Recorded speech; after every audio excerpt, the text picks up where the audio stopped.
দেখেন, যেহেতু ফেরান টরেস মনে করতেছে বার্সা তাকে প্রায়োরিটি দিতেছে না, আর পিএসজি প্রায়োরিটি দিতেছে, তাই সে পিএসজিতে চলে যাবে, বার্সা ছাড়বে। তাইলে আমি মনে করব এখানে সবচেয়ে বড় কাজের কাজ করতেছে কে জানেন? বার্সা। কারণ এই ফেরান টরেস 5 বছর ধরে বার্সাতে আছে। কি এমন হিস্টোরিক্যাল বেঞ্চমার্ক সে ক্রিয়েট করছে বলেন একটু? কিছুই না। He wasted more chances than he created. আসলেই এরকম হয়েছে।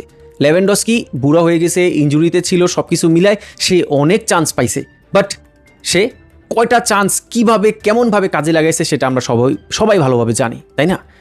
সো এখন সে যদি পিএসজিতে চলে যায়, তাইলে আমি মনে করি বার্সার জন্য একটু ভালো এই 40-45 মিলিয়ন দিয়ে বার্সা ফেরান টরেসকে সেল করার পরে হয়তো আরও কিছু অ্যাড করে একটা স্ট্রাইকার নিয়ে আসুক। আর এটা বার্সার জন্য খুবই আইডিয়াল একটা সিনারিও হবে, খুবই আইডিয়াল। মানে বার্সার কিন্তু একটা নাম্বার 9 লাগবেই।